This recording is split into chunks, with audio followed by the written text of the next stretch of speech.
to our culture in Atlanta.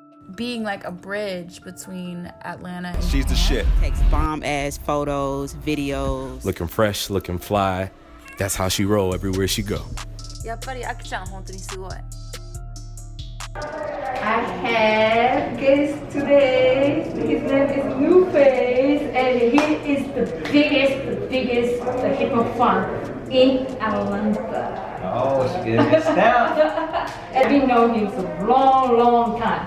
I don't even know when I met you first. I just always seen you on the scene. Every time I say, if she's in the building, something's gonna happen in this place tonight. Every time. So, you know. I guess I met you like maybe Tupac Center.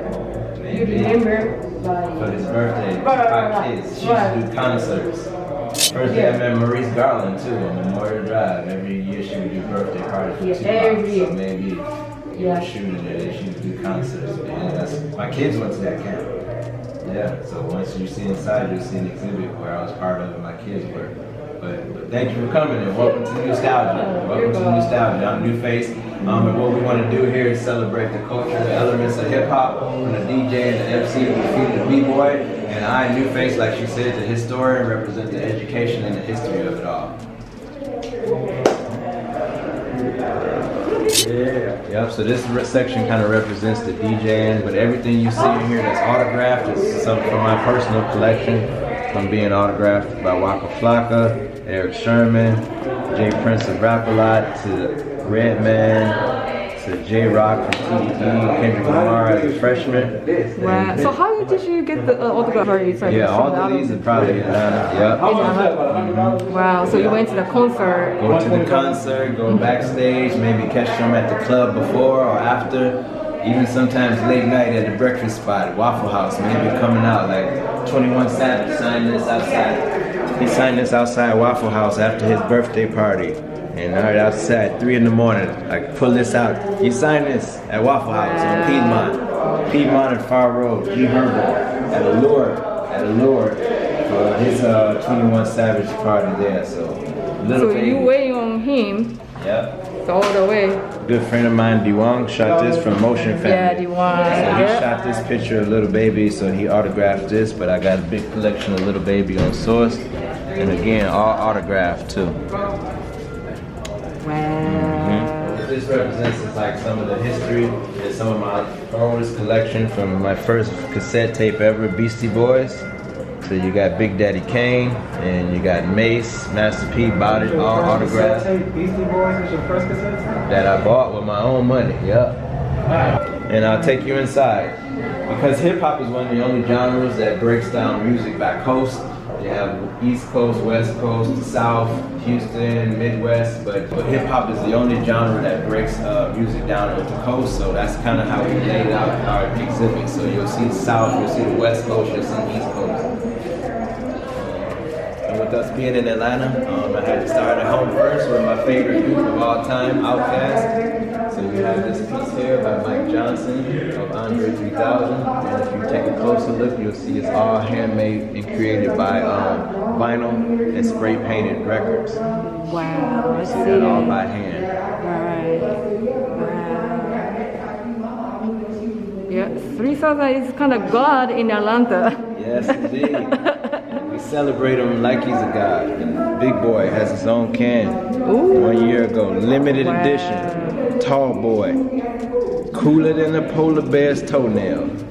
Newface was there. I get a gift every time I go to parties and you see Newface. And you can't come to Atlanta and talk about fashion without this gentleman here and call yourself Chilio. AKInATL. This is original. If you know it's original. What? That means you know that's authentic. That's original. Your new shirts don't have that. That's classic Atlanta, right? She know. That's she know.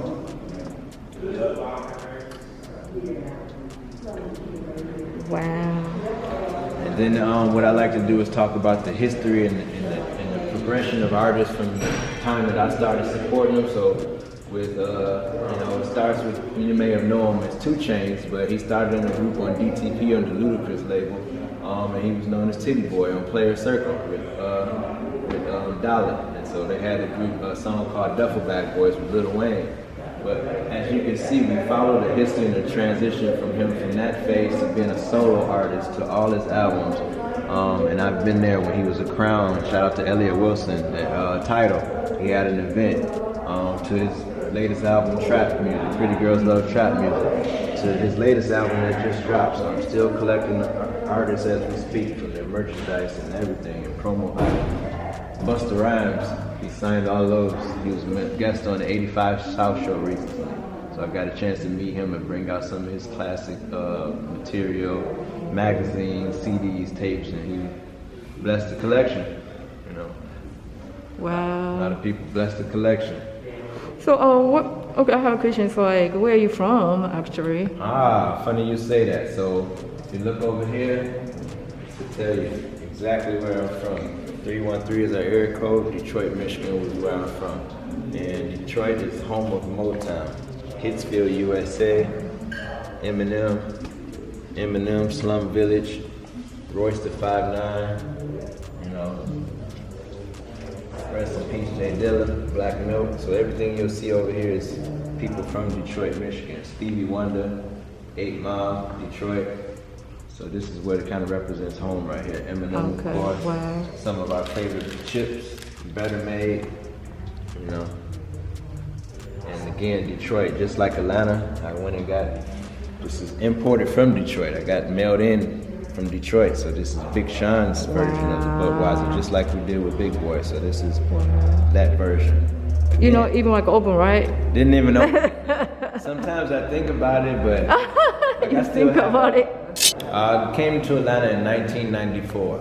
Oh, how old were you at the time? I was 18. 18 years old. Yeah. How did you like a transition to the Atlanta music, because like it's so different, you know? Well, actually at home in Detroit. So at home, all the music Detroit is kind of a hub where every kind of music from the West Coast to Chicago, everything kind of came to our city. It was a hub, so I was able to listen to music from the West Coast, the Bay Area, some of my favorite music, but definitely the South. I was always heavy in the South, and so one of the main reasons I am here is because of Outkast. I heard the song Players Ball. I heard things from them and the messaging that I heard about it and the intelligence that they spoke with. I was like, I need a reason to come down there.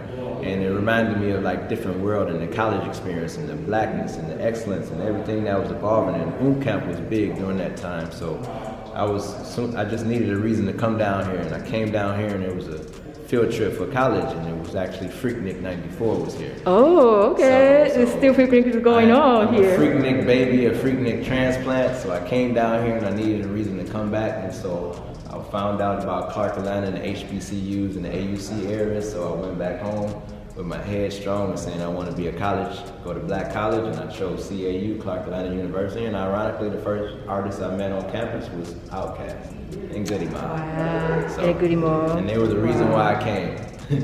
So I got to meet my heroes. So I remember Outkast came and they were giving these out at Clark Atlanta University. I have a cassette downstairs, but this is what else they were giving out. Wow. Big and Andre.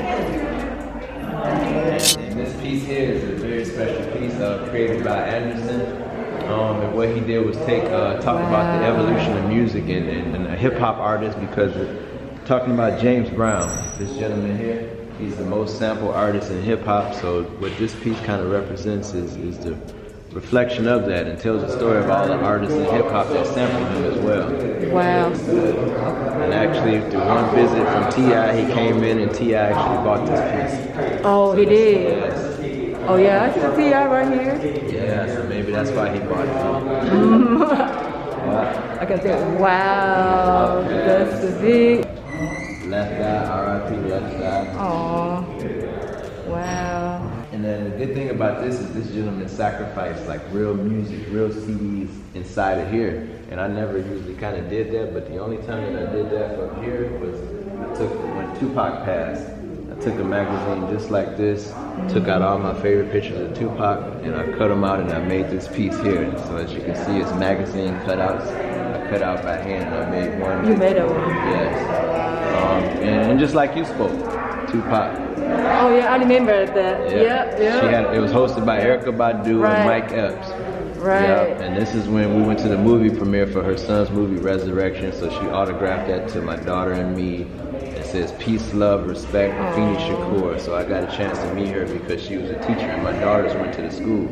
And every summer they taught dance, creative writing, poetry, and writing and rapping. And so every summer after the thing, they would have a program and my daughters were a part of that along with a bunch of group of kids and things like that. So We used to have like the Tupac museums, but like, she's gone and then I saw like the property is gone right now, right? Yeah, even the statue. Remember the statue? Yeah. It's gone too? Oh, damn. Yeah, so that's one of my favorite artists of all time, Tupac Shakur.